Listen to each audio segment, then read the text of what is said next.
Hello everyone, welcome to today's live stream. I'm Jim Tolles. Today we'll be talking about opening to deeper levels of love and having a lovely conversation, I hope, full of puns and other good information as well. If this is the first time you've joined me, my name is Jim Tolles. I'm a spiritual teacher, and I do these talks every 2 weeks, alternating between 6 p.m. Pacific time and 10:30 a.m. Pacific time. If someone who's listening can just type in the live chat pod to let me know that you can hear me, that would be fantastic, and we can flow right along from there.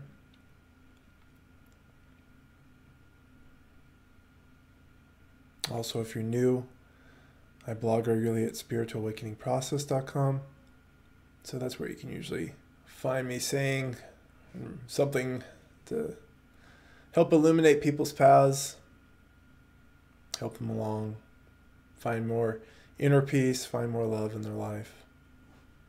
Thanks, Laura. Appreciate it. Thanks, Natasha and Zoe.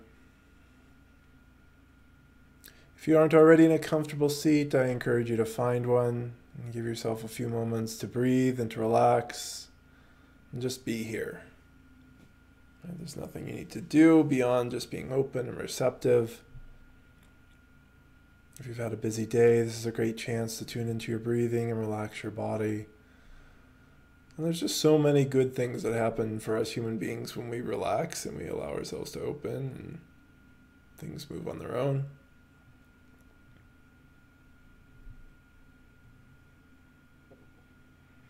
At times, there'll be pauses in this talk, and it's an invitation to just sit in that spaciousness. A lot of this topic we're sharing today around expanding on love and deepening, and that really comes through allowing spaciousness. We fill up our lives with so many things that there's no room for growth, no room for the natural flow inside of us to kind of take over. And so anytime I'm pausing, as I'm sharing today, consider that an invitation to sit in the spaciousness. See what arises for you. For anyone who's brand new to me, I usually free flow for about 20 to 40 minutes, depending on how things are intuitively coming through me, because this is very intuitive. And then, the last 20 or 30 minutes, I'll open it up for questions. So if you ask me a question before then, I'll get to it at that later point of the talk.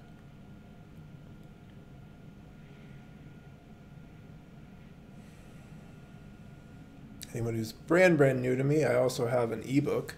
And if you haven't had that, it's called Everyday Spirituality, Cultivating an Awakening. You can find it over on Amazon.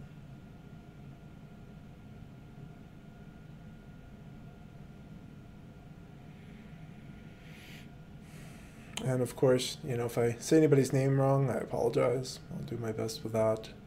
And I intuitively answer questions as well. So it really is just like whatever is arising in me, I share. If nothing arises in me, then there's nothing that I share. That's kind of, on the level of the voice, that's what it means to be in integrity with our voices, to speak when we have something that we generally care about and generally want to say, and then to be in silence when we don't have anything that wants to arise.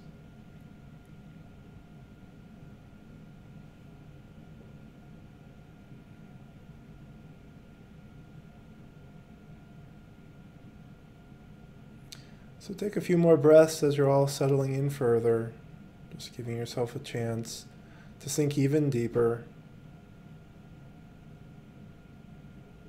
One of the big problems in Western culture right now is we think we need to be constantly doing things to achieve things. And it can be kind of mystifying for some people when they read different stuff that us spiritual teachers say around, do nothing and all the rewards come to you. All this wonderful things that you've always wanted come to you. And people tend to take this very literally because we're very externally focused and we're thinking about things like, oh, great, I'm going to get like a jacuzzi and a Ferrari and a perfect romantic relationships, right? That type of thing. But that's not what that means at all. It's all the happiness and inner peace that tends to arise the more deeply we're surrendered to life as it is. And there's nothing you need to do for that. So you just sit here, and the more surrendered you are, the more here is this love and here is this peace. And there's nothing you're doing for it. So anytime, maybe during this talk, I say, come back to your breathing, let yourself sink in deeper, I'm really just pointing you towards this wealth inside of yourself, where by doing nothing, you start to receive all of this wonderful, wonderful inner abundance. That's another word that's just heavily misunderstood, because in Western culture, we're so concerned about getting, and getting is part of hiding, and it's hiding our insecurities. And I think the insecurities is a great segue as we drop into this topic of opening to deeper levels of love. Because so much of how we look at love isn't about being in love. It is about hiding the insecurity. It's hiding the fear. It's hiding the lack of self-worth. Right? That's not love. That's an addiction. And some people are genuinely addicted to romantic relationships and addicted to sex and things like that because they're trying to get this feeling to mask this other stuff that they don't want to feel. So when that is kind of our bigger cultural concept of love, this sort of masking process that we don't even realize is a masking process. We think we're just supposed to go out and get these things and then we will be happy. But that neatly avoids looking at that very statement, right? Then we will be happy, which says that right now you are not. And sometimes people actually are kind of happy and content being single or whatever, and then they're like, well, I'm supposed to be unhappy, I'm supposed to get a relationship, so I'm going to go do that. So they buy into this idea. And ultimately, we all buy into that idea when we're young. We just don't realize we're buying into it. So the example I'm giving right now is kind of later on as an adult. Somebody's still kind of happy being on their own, and then they start to buy in, well, I guess I should be unhappy. So I'm going to be unhappy and try and get this relationship thing that Mom, Dad, my friends who are all getting married, and everybody's telling me this is what I need to have. So stepping it back, right, the healing part that has to happen first is to go towards that insecurity. It's to go towards that self-hatred. Because that is the first step moving us back to true love. And true love is very simple. It's complete acceptance of life as it is. So try and divorce this concept of love from all of the ideas around preference. Usually love is a preference for a lot of good feelings, or love is mixed up with obligation towards what we should do for our children or what we should do for our parents, or right, all these other different things. That's part of the deepening that has to happen inside. And to do that, we need to see them. So the first step in all of this really, is coming back to embracing how we feel now and looking at our understanding of love. Don't assume that you know what love is. If you've never looked at it before, you need to look at it now.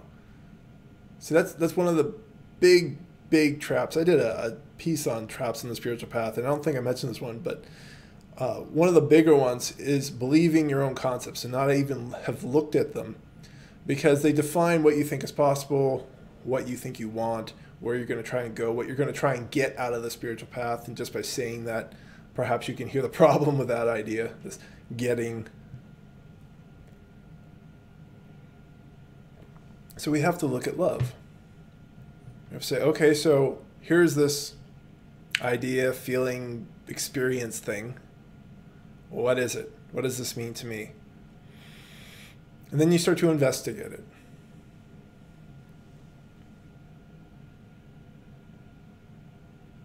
And at the same time, you're investigating any levels of you that don't like you.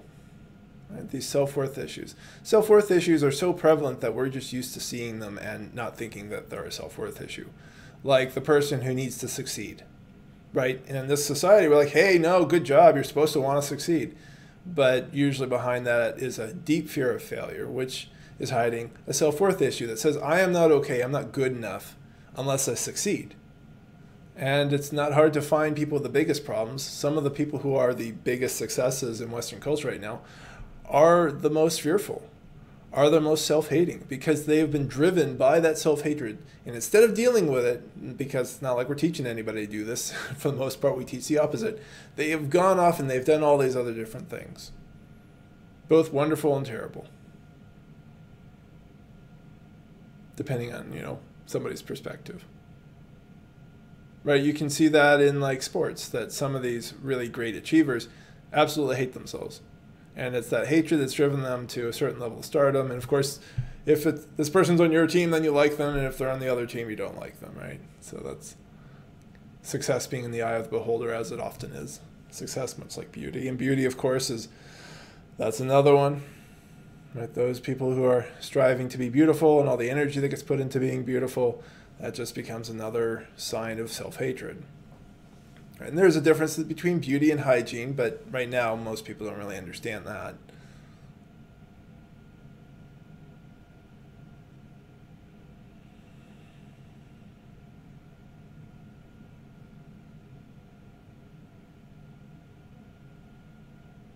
I was talking to one of my other students recently about counting how much time she spends towards beauty. And she's not a superficial person, but when you start to count it and then you multiply it out over the years, it ends up being years of your life that is spent on that beauty, which is essentially an expression of self-hatred.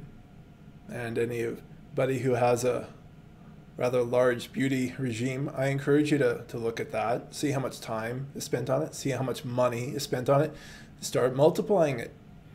How much money is that in a month? And how much time is that in a month? How much time and money is that in 6 months, in a year, in 5 years, in 10 years? And see what the actual human cost of your self-worth issue is just on beauty. Or you can do it with anything. If you're caught up in your business, the countless hours that you spend trying to make that work so that you can feel successful can be quite staggering in and of itself. So we have to start, if we're going to go anywhere with love, we have to return to ourselves and to start to notice and then face these deep insecurities, these deep issues of self-worth. Because in so doing, that's the first step towards love, because you're accepting, right? Well, like I said earlier, that true love is complete and total acceptance. So when you start to notice these things and look at them and allow them, you're accepting that they're there. You're starting to practice what is really true love.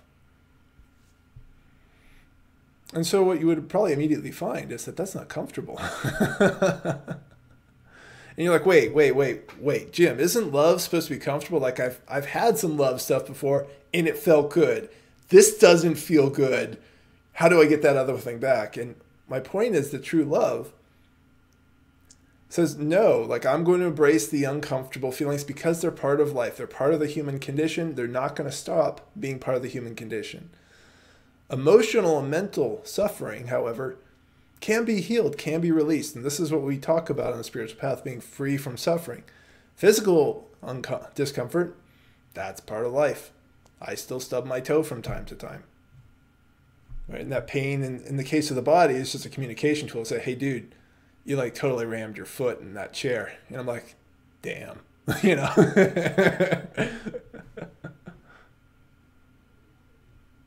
Right? But the emotional and the mental suffering, that's something else. That's our own creation. It's our own monster that we throw against ourselves, and then we try to run from that monster. So we have to love that monster. And then again, when something comes up inside you, you come back to that space of love, and an interesting thing starts to happen. 1, those issues start to dissolve. 2, you're less afraid of your own emotions, your own feelings. 3, you're less afraid of other people's emotions and feelings. So that when somebody has something difficult coming up, you don't want to run from it or fight it or fix it or blame them or whatever your response is to their issue. Instead, you can just be with it. You can accept it. And you know what happens when you're like that with people? Most of them, not necessarily all of them, most of them feel kind of relieved. They feel heard. They feel loved. Some people want you to feed into their sorry little drama, and that's their prerogative. So it can be surprising for some people if that's what they want to do. They want to keep playing out the poor me story or whatever it happens to be, or the anger story. Like when somebody comes, starts complaining about work, and somebody else complains about work, and they just roll around in a vat of their own anger.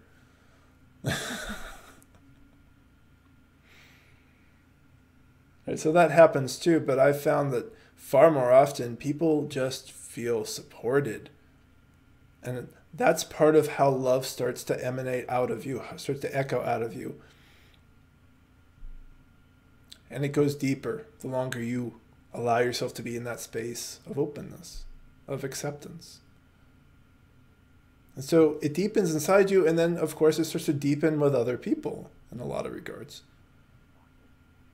Love understands that we're all interconnected, and the more one of us is in that space, it kind of wants to draw other people into it. Doesn't mean other people will want to go into it. And it can draw out interesting pain in other people. I see this in my sessions all the time.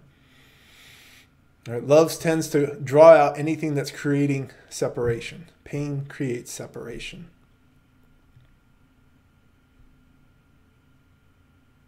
And of course, in the work that I do, there's an understanding that we're intending to do that, to draw it out, to resolve it. And as it resolves, that tends to leave this openness, this greater spaciousness between myself and the other student.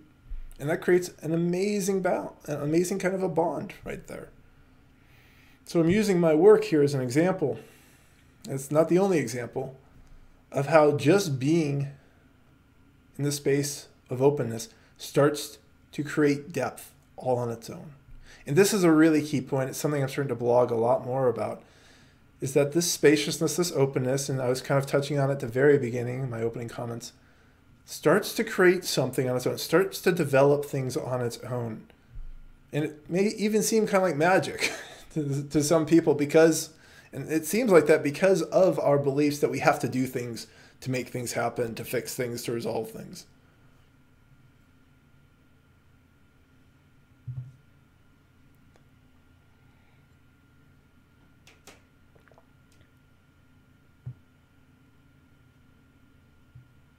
So you continue to return to this space of openness inside. And as most of you know, I think that have connected with me and read my stuff, we're talking about that space of witnessing, love, consciousness, presence, right? It's all kind of the same word, right? It's that part of you that notices your thoughts, your emotions, your physical sensations. For me, it's almost like I'm kind of stepping to the back of my head and just kind of watching like a movie in front of me of stuff that this body gym is doing. So you just keep stepping back there, and your own issues start to break down, and you learn how to be in a greater state of acceptance of them. And I'm sure some of you are still like, yeah, but I still want the good feelings. The problem is we can't preference good feelings over bad ones. But first of all, it's a judgment. But if we're just talking about how it feels in the body, something feels comfortable and pleasurable versus uncomfortable and not pleasurable, those are still states of the body, and the body continues to move through those different states all the time. The less we agitate the body, the more it tends to be on the comfortable, pleasurable side, but not always. Right? So when I say agitate, that's usually if we have a mind that says, oh, that person doesn't look mean at me, and so I'm going to be scared. Right? That's your brain making a choice and making yourself feel bad. So we dissolve more and more of those things as we stay in that space of presence, that space of true love. And the longer you're in that space of true love, the less you do look for it externally. Right? Self-worth issues are one of the biggest drivers for us to want to be in relationships, as well as safety issues, that we think that being in a relationship will keep us safe. And there's a lot of interesting historical background to that, right? That being on your own versus being in a community, it was a lot harder to be on your own versus being in a community and take care of your ability to survive. Well, we have these macro communities called governments that really support us in new ways and create safety nets that we never had before. Before, it was kind of the family was a safety net.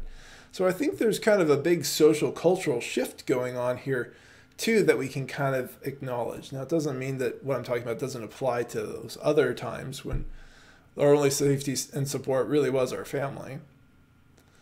But I think right now you see even less of a need to associate safety with the family unit, with close friends, with finding a relationship to create your family unit, to create your safety net.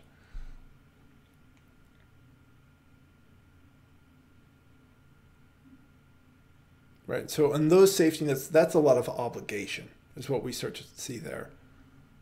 So that maybe we're looking for a good feeling, but maybe we're just looking for like a safety person, an obligation to be with that person, to make things work a certain way, to keep us out of harm's way. I mean, there's a lot of interesting things that you can start to tease out as you investigate for yourself, and journaling is great for this. What is a romantic partnership meaning for you? What is safety meaning for you, if that's the driver? What does this romantic love mean for you? What's it trying to get? What's the end result? And it's usually some sort of a feeling. And usually that feeling is feeling good about yourself. But the drive and the desire and all these other things make you feel bad in the interim. So what I'm saying is, as you return to the spaciousness inside, you're letting go of these desires. You're letting go of the fears. You're letting go of the things that are making you feel bad now, to be in love now. And then you can kind of say, well, what do you really want? What does romance really look like if you are already in love with yourself?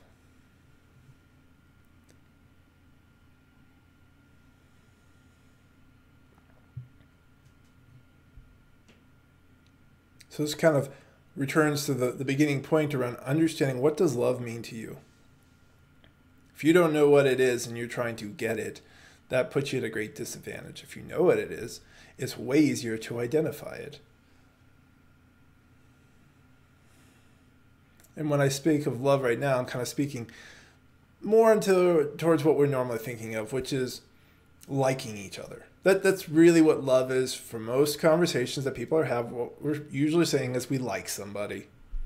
Except for the family thing, which is usually we feel obligated to them, or we feel like they're going to bring us safety. Right? So these are kind of the big things that hang out underneath the surface in the love conversation. So jumping ahead into this deepening part, depth in love and that sort of expansiveness that we can touch arises through openness. It doesn't come through waiting. It doesn't come through hoping for life to be safe or life to give you something you want. Right? Now is the time to be in true love. Not tomorrow. Not when you find the right person. Not when you have the right family. Not any of those judgments, any of those qualifications. Those are ego beliefs, and they need to go. There's no time to wait to be in love. Be here now. When you bring your attention to here now, you are already in love. And usually when you bring your attention to here now, you see all the different things that are running around inside of you that need your love, and all these frenetic thoughts, emotions, sensations. And the longer you can be with it, the more those things settle down, and you just keep expanding.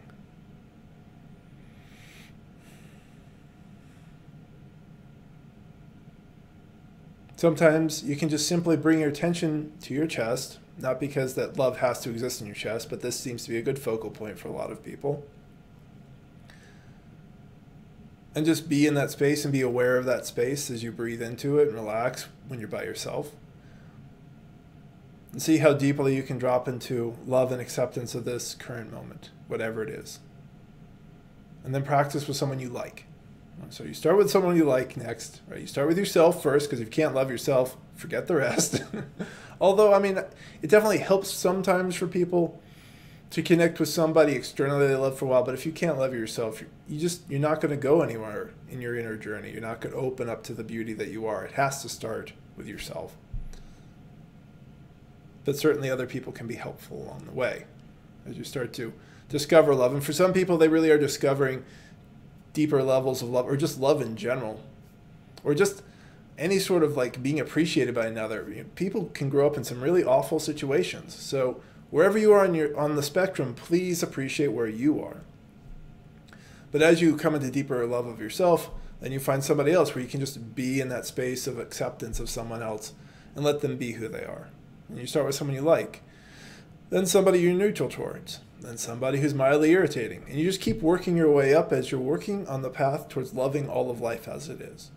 Not enjoying all of life, not approving of all of life. So we got to pull those out too, because sometimes enjoyment and approval get mixed up in love as well. So there's a lot of stuff that gets packed into this one word. It's one syllable, but it's got like tons of stuff that we can put on top of it. So like, there's a war in South Sudan going on right now. When we say that we're loving that, we're not saying we enjoy it. We're not saying we approve of what's happening. We're saying we accept it. We accept it as part of the totality of human existence. And from that acceptance, you can do something. You can do something from a place of conscious awareness. The opposite, which is what most of us are used to seeing, is to look at a problem with non-acceptance, which is the basis of hatred.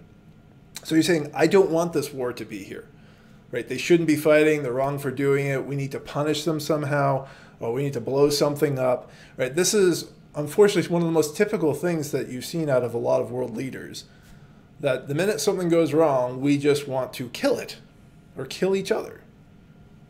It's grossly unconscious. And the base of it is a rejection of what's happening for whatever reason, economic reasons, because of ideological reasons. There's tons of reasons that people will come up with. And in turn, that creates cycles of pain and suffering. You can search in my blog for cycles of pain and suffering, and you can get a better explanation of how we pass pain on. Which is part of why I hope all of you are here, is we're trying to break those cycles. And dropping into deeper levels of love is a profoundly powerful place to break cycles of pain and suffering. Because we're no longer adding in. Even if somebody else is still adding in or trying to add in or causing pain in certain ways, we can take our part out. And that helps the healthy whole system, because we're all interconnected. If we want to keep spinning out anger and jealousy and non-acceptance and all those different things and fear, then we just put that out into the energetic field, and it's like certain areas just get saturated more so than others. I don't know why. I don't feel like the level of pain is particularly evenly distributed. Like it just seems to fall on groups of people in areas of the world more so than others. So opening up to these levels of love inside us naturally changes how we interact with others. I'm not even necessarily talking energetically, just how we interact with others, because people tend to pass on those interactions. So you're walking down the street and you just smile. You just smile at somebody. And they feel a little bit better that day. And so they see somebody else at work is having a bad day, they just remember to smile. Right? And so your smile's already been passed on. Right? So we're not talking anything, airy-fairy. I mean, energy definitely is a huge impact in this world. But I'm just talking a very simple way, the way we respond to each other and how we pass that on. And if somebody frowns at you, you can be in a space of love too, and you neutralize it so that you later on will not be frowning at somebody else or lashing out at somebody else angrily, passing that energy along and that interaction along. So the space of love is neutralizing to hatred. And of course, if somebody is frowning at you or saying something mean to you, right, that can illuminate deeper issues inside yourself around what you want from the external world and help you to go deeper in your own healing. So instead of being angry that they did that, you start to be grateful. You say, oh, okay, you just showed me where a part of me still wants external approval, still wants somebody to be nice in a certain way. Now, the exception to all this, of course, is near and present physical danger. Loving that may require action, may require, setting firm boundaries, may require calling the police to set those boundaries, right? That's just part of seeing life as it is. And so love in no way is naive. That is a real big problem in the spiritual world right now with a lot of naive ideas about love.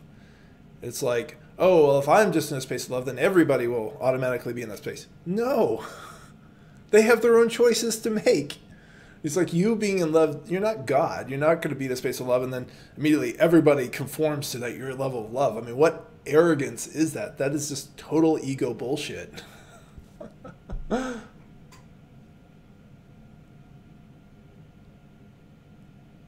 The best you can do is to be in the space of love yourself And that can potentially neutralize things around you. And somebody who's upset and angry or something like that, maybe they're a little less so. And as I said, if there's a near and present physical danger to you, for the person to do something to themselves or to do something to someone else, then we see that clearly. We understand that from a space of love, and we understand that they're not well, right? That unconsciousness is powerful. 2 world wars should make that emphatically clear to everyone, that unconsciousness is extraordinarily powerful. You have to honor that power, and love does. That true love, that deep, unconditional acceptance says, yes, this person is deeply unconscious, and they're going to harm themselves. And I'm going to take action if it feels true to you. For most of us, it usually does feel true to us. Right? We're not necessarily bystanders. However, right, there are a lot of conflicts, and being in a space of love isn't necessarily going to turn you into a policewoman or a policeman to go around and stop them all. But it's not blind to it. It's not naive to it. It just accepts that these things exist. And when it feels true to you to do something, then you do. And there's something about that action when you move. Anytime you move from that space of true love, that you see something as is, whether it's more dramatic like the unconsciousness stuff that I was talking about, or more simple, it really takes on a life of its own within you and with others. It has amazing ripples in life. And so, like I mentioned earlier, things kind of want to start growing on their own, start developing more on their own, the more you're in this space of love. And so it just becomes more and more natural to be in that space, to be accepting of life as is, to not be disturbed emotionally or mentally that X, Y, or Z is going on, whatever X, Y, and Z happen to be, but not blind to it. It also makes it easier to connect with others, as I mentioned earlier, because your level of resistance to connection, right? Because that's part of what happens when we're trying to get things from other people. If we think love is something we get, right? That creates resistance. It creates all sorts of problems in how you naturally connect. So when you're in a deep space of acceptance, it's easier to naturally connect in a way that's appropriate. And sometimes I talk about how sometimes it's a romantic relationship that wants to arise. And so if you have your issues out of the way, you can do that. If it's a friendship, if it's a business partnership, right?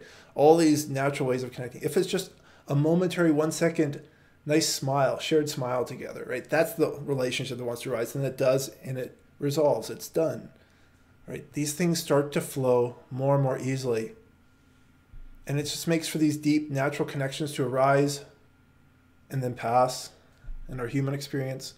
And it arises out of that natural truth that we're all interconnected, that all these people and all these things and animals and energies, we're all interconnected to it all the time. And we're letting go of more and more of our boundaries to that connection, of our barriers, of our issues, and all the ways that we stop ourselves from connecting. And it can be surprising because you will not be in control. Not like the way most ego selves know control. It'll feel different. For most of my students, I always encourage you to remember to communicate with people when you start to feel these things.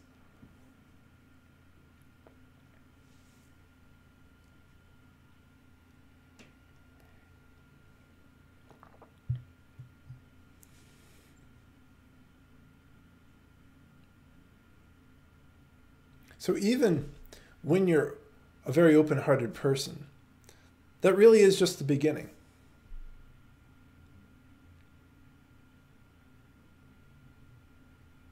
And so you just keep coming back to the space of openness, that space of true love that embraces the whole of your experience. And things kind of want to move and change. The more you resolve healing cycles, and healing cycles is a lot of what I talk about, because these old self-worth issues, these safety issues, those are wounds and they need to be healed, but they can be healed. And so then you open into these new spaces where you just kind of grow unobstructed. Your heart just kind of keeps expanding naturally. And you may not even realize how deeply in love you are with yourself and with all of life. because you lose the reference points. It's funny, like the ego creates boundaries, so it creates ways that we can define things and we can reference them. We can say, oh, that's there, and I'm here in between, right? So that reference system goes away with a lot of the ego self. So the more you drop into the space of love, you don't even think of dropping deeper. That's not how you think there.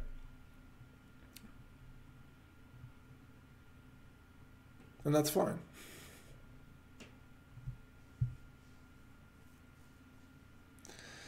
So what questions do people have on this topic of love, of opening up deeper?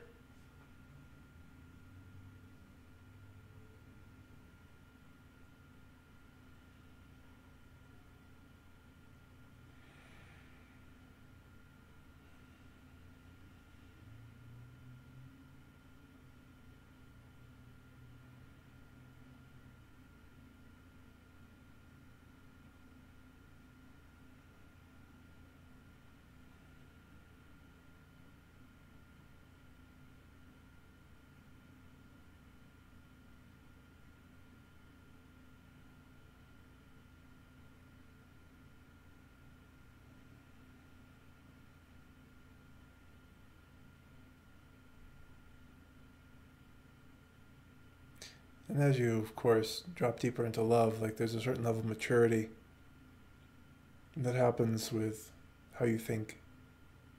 So love really helps facilitate deeper levels of wisdom.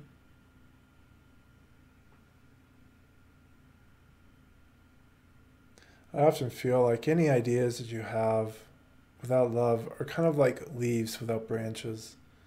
And the more we live in this world and we take action from love, that's like the trunk of the tree and growing roots. And that's a powerful place to be.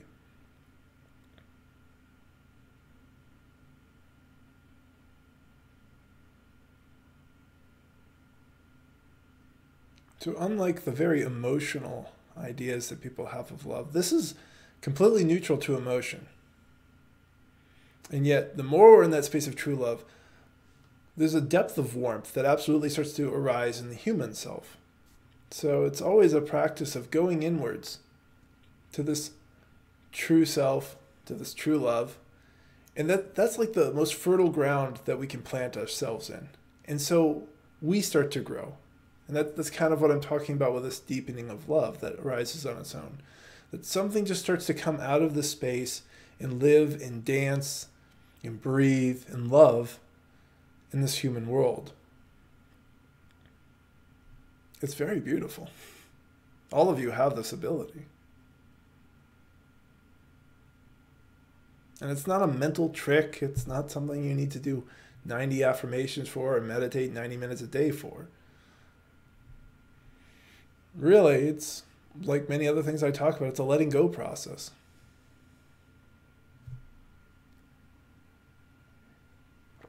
You let go of all your beliefs about when and how you can love life. Because if a belief says you can love something when X happens, that means when A, B, C, D, and on happen, you can't. So here's a question, says, from Han, how can I be in love when I'm by myself, but then I go out there, it gets in the background instead of me being it?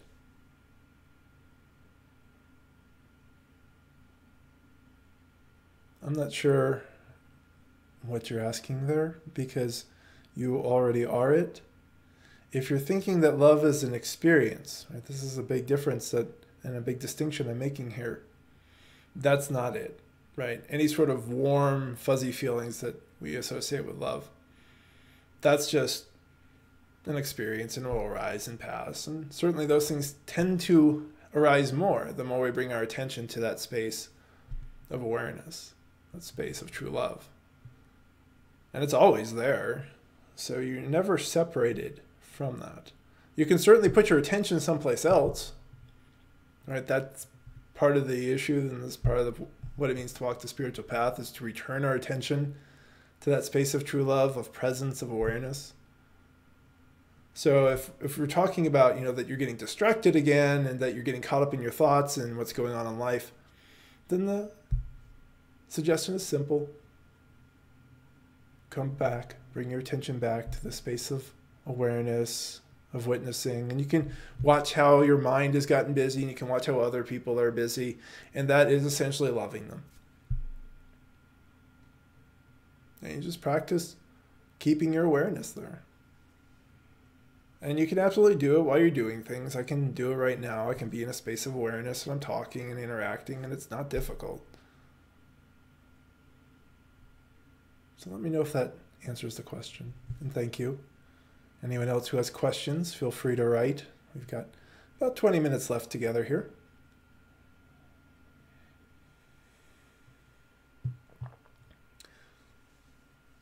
Also, thank you to all the people who donate to me regularly and spontaneously. I appreciate it. I'm fully supported by donations, and if anyone would like to donate to this talk and to help me as I continue my journey as a spiritual teacher, you can go to spiritualawakeningprocess.com, and there's a PayPal donate button on the right-hand side. If you have any problems using it, feel free to email me through my contact form. You're welcome, Han. Hi, Zoe. Do you have advice for staying in love and in the now in a fast-paced and demanding work environment? I sometimes find myself straddling the unconscious and conscious state. It's basically the same as I'm sure you've heard me say before, Zoe. Come back to your breathing. Use your breath as that reminder to relax and to come back to paying attention. And, the minute you notice that you're caught up in it, you've already moved your attention back to that space of awareness. So I think one of the big problems people have is they think they're supposed to feel a certain way when they're in a space of awareness, and it's usually associated to meditation or to something they did with a spiritual teacher or a spiritual group. But those are experiences. The space of awareness isn't the experience. It's the one that witnesses the experiences.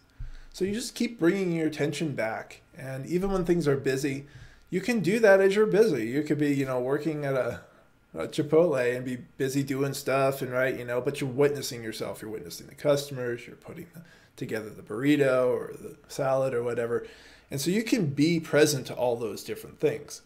Are you still moving quickly? Yes. Right. So awareness doesn't reject quickness. It doesn't embrace slowness. They're equally embraced. And so in that space of true love, you're just allowing yourself to be tired. Allowing yourself to have frustration come up. Although, as I said, the more we deal with our issues, the less some of those choices arise. Choices to be scared, choices to be angry or depressed, right? They just come less frequently because we're not as invested in maintaining those feelings in some way. And it sounds funny to say that we can be invested in maintaining something like depression, but it can become part of our ego identity. And if we try to resist it, it's the old saying of what you resist persists, that instead of embracing it, we're trying to cut off a part of ourselves, and that doesn't work. And so embracing depression through that space of awareness is a very powerful thing to do. Instead of feeding it and saying, oh, I should be depressed, or coming up with reasons why you are that need to be fixed, you just say, here's this feeling, here's this body experience, and I'm going to sit with this. So I think it's kind of a wandering answer to your question, Zoe, but use the breath as the simplest means. And the minute you notice that you've gotten caught up in the busyness, you've already stepped out. I hope that's helpful. Thank you for the question.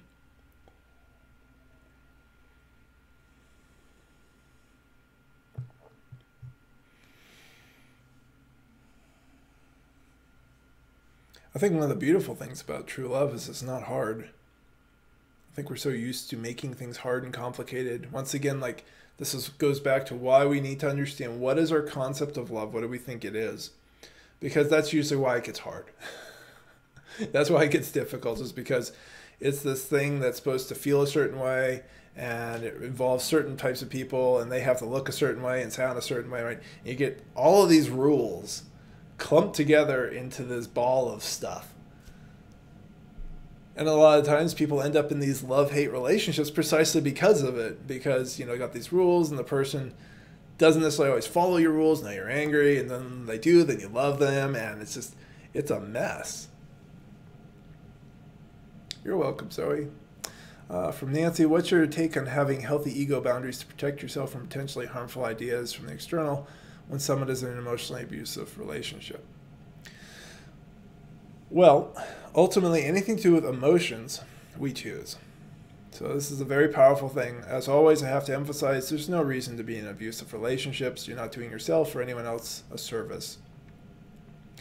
You're just not. And there's a lot of options in the Western world where we're not tied to certain social structures that give us the ability to leave them and to be in healthier places for the good of our own. If you're a mom, the good of your children, all those types of things. I just can't emphasize that enough. Every now and then, somebody thinks that they're doing some spiritual service for being abused, and somehow that's helping the abuser. And it's the most contorted, strange thing that I've heard. And it comes back occasionally from different people that they think they're doing something good. But generally speaking, if you allow an abuser to continue to abuse you or other people, they will continue to abuse you and other people, and they don't heal or grow. As many of you also know, that's usually the pain of suffering that forces someone to do healing or to realize, hey, I'm doing something that's wrong that needs help or attention. So I think that just needs to be said before I really get into answering that question. As far as, if this is somebody that you occasionally see for whatever reason, you just learn to just be in that space of presence and witness it. You don't have to respond to their words or their ways of expressing. We actually do choose if we're scared or angry, for the most part, right? If somebody yells at us, we don't have to choose to be angry, right? There's a whole set of unconscious beliefs that will go off in your head, says that you should be angry, you should fight back, you should run away, you should do all these different things. And you don't have to listen to any of them. But because they're so unconscious for most of us, we don't even realize we're making these decisions. We just get scared or angry or whatnot. So setting some sort of boundaries in that regard, isn't ultimately particularly necessary and can ultimately kind of help you to avoid dealing with some issues inside yourself that you need to deal with. But I definitely want to return back to this emotionally abusive thing. It's like, it's not a place that you need to be in. If somebody else is in an abusive situation, then encourage them to get out. As far as harmful ideas aren't harmful unless we do anything with them. You can't be harmed by an idea. I can't hurt you with anything I'm saying right now. You can have an unconscious belief inside you that can say that you need to do something that I say, but you don't have to believe that ultimately. So I don't know if I've wandered too far, but I guess to simplify is we choose our emotions, and we can discover more by the emotions we choose about our unconscious beliefs. We don't need to be abused. So thank you for the question, Nancy. I hope that's helpful.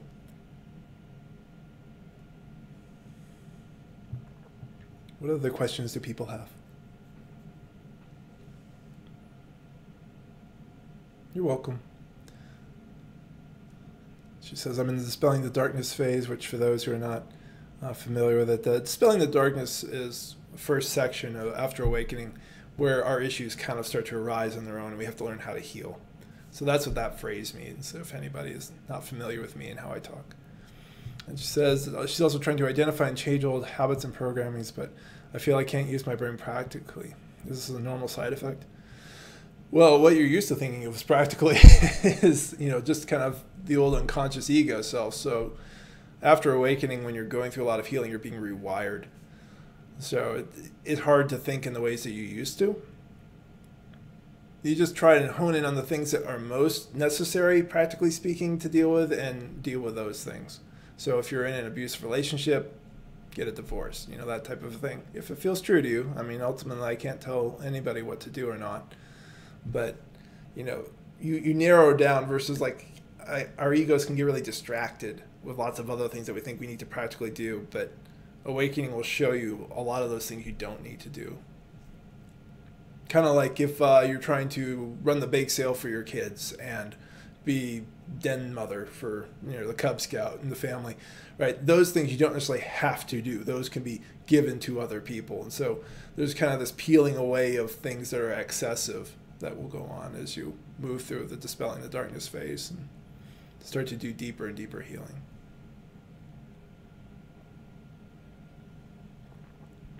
Thanks for the follow-up.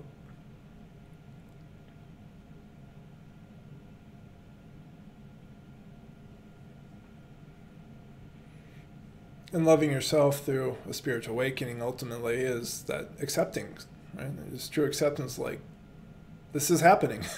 That's a big step for a lot of people. Firstly, a lot of people will have a spiritual awakening. They have no idea what just happened. It's not their fault. But once they do know, there tends to be a lot of resistance and tends to be this sort of, when is this thing going to get over attitude towards it? And that's not helpful.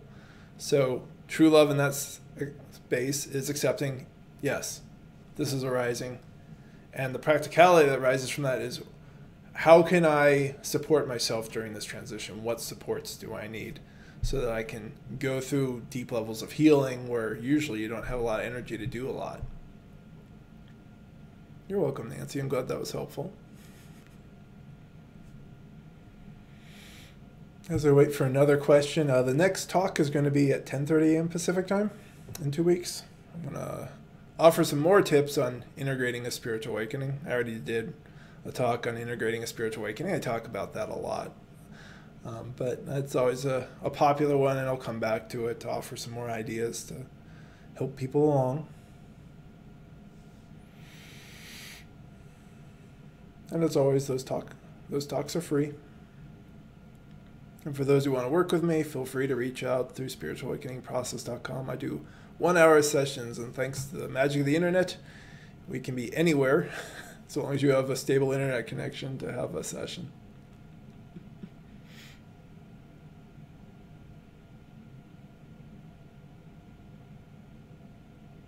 I think one of the beautiful aspects of having cleared stuff and really resting in your own love is when things arise that used to trigger you and they don't.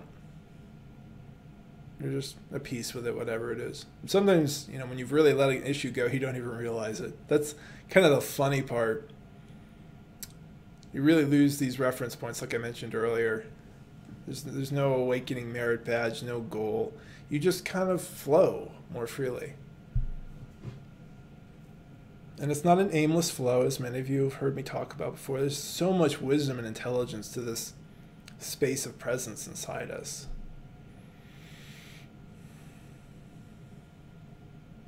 Like I said earlier, true love is not naive. It's not stupid. We don't ignore bad things in life or inside ourselves. Instead, we embrace them. And we are constantly relearning, what does that embrace mean in this moment with this person, with this place, with this time? A lot of people are learning what it means to embrace the current political atmosphere in the U.S. How do you come to that space with that deep, unconditional love and acceptance?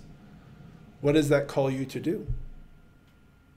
For some people, it won't call you to do anything in it. You'll just continue to stay at peace. For others, it'll be to donate. For others, it'll be a run for an office.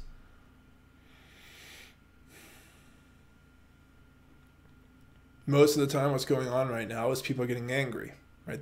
They're scared and they're angry, and this is driving the political system, and that, of course, doesn't resolve issues, usually makes more of them, creates more division, doesn't help people interact or discuss the deeper issues that are going on.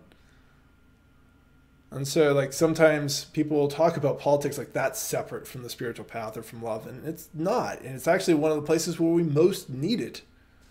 We need to send a lot of love to our different congressional leaders and, here in the U.S. or whatever your leaders are in the countries that you may be in. We need to support them, tell them when they're doing a good job, tell them when they're not. We usually only respond when somebody's doing something we don't like, and then we yell at them, and that doesn't help them. Right? They're just people too. And unlike stereotypes, not all politicians are dirty or corrupt. They're just human beings doing the best they can with multiple stresses and things going on in their life. So when we talk about being present and being in the space of love, its applicability is endless and its necessity is endless. But if we really want to live in a world that's more kind and more overtly loving, like we all ultimately associate love with, or usually associate love with, then we have to come inside and start. We have to start. We can't wait. Don't wait. The time is now. The time is always now. It's a joke, and I'm very serious about it. The time is now. Be in your love. And like I said earlier, like if you're having a lot of trouble with it, start with yourself. And then move to being in that space of acceptance with someone you don't like. Or with someone you like, and then someone you're neutral towards, and someone you don't like, and someone you are really triggered by. And the person who really triggers you is showing you tons of your own issues anyway. And once again, love is not about approving of or necessarily preferring or liking something, like the war in South Sudan I mentioned earlier. It's about fully accepting and not being upset by it, really. It's like, okay, this is here. And if you feel called to do something to help resolve something like the South Sudan war, then you do. And if not, then you don't. Because ultimately, we are all involved in this, and we all have our human roles to play. Right? It's not up to any one of us to resolve all issues. So that's why, I always talk about coming back to that inner knowing. It's so important to listen to that flow inside you, to be like, does this feel like something I'm called to address? Because we can only address so many things as individuals. But this also leads towards why collectively we need to practice being in the space of love, and why individually that starts to ripple out into the collective. And that matters. So while there will be a lot of big issues that none of us can do anything about, what we do choose to do matters a lot. And so in this way, it's this, you go inside, you go towards that space of being before trying to do or change or whatever. And then you find that truth in yourself. You sit in that space of acceptance. And at times it will feel natural to do or take action in some way. And then that means you're taking action consciously. You're offering love to the world, whatever it may be. And that will be very different than what most people think of as love. You could be an auditor, for example. And you'd be auditing some company that's been, offshoring billions of dollars, and bring that money back to the country that it's been taken from, and, spread around more equitably, right? That's not a normal idea of love. But if that's what you're called to do, right? You're called towards being an auditor and having that sort of vocation, and that's what feels true to you. And you stay in that space of presence, that unconditional love, greater things change.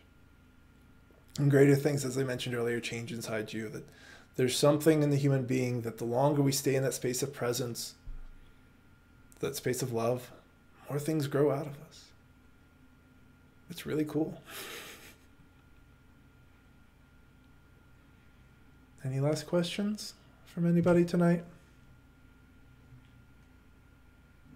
Once again, thanks to everyone who donates. And if you do want to donate, spiritualawakeningprocess.com. There's a PayPal button on the right-hand side. We'll see if we can get one more question, and then we'll close up shop. And I'll be back again in 2 weeks, as I said. You can always find me over on Facebook. You can search on Spiritual Awakening Process. It's usually Spiritual Awakening Process or Jim Tolles for the social accounts if you want to find me.